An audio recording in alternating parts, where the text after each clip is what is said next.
अस्सलाम वालेकुम रहमतुल्लाहि व बरकातुहू। सामीन, आप देख रहे हैं Arsalan sports update YouTube channel. दोस्तों, अगर आप हमारे चैनल पर पहली बार हैं तो हमारे चैनल को सब्सक्राइब कर दें, वीडियो को लाइक कर दें।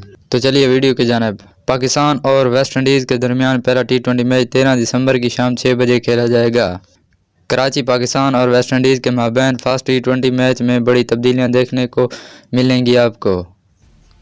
नाज़रीन, शेड्यूल के मुताबिक 14 दिसंबर को T20 का दूसरा, 16 दिसंबर को तीसरा और आखिरी मैच होगा।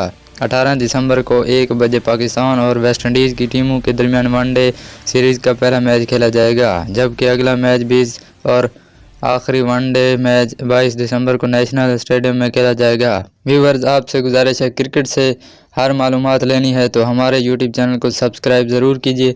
नीचे दिए गए लाल सब्सक्राइब वाले बटन को प्रेस कर दें। मिलते हैं अगली वीडियो में, तब तक इजाज़त दीजिए। अल्लाह हाफिज़।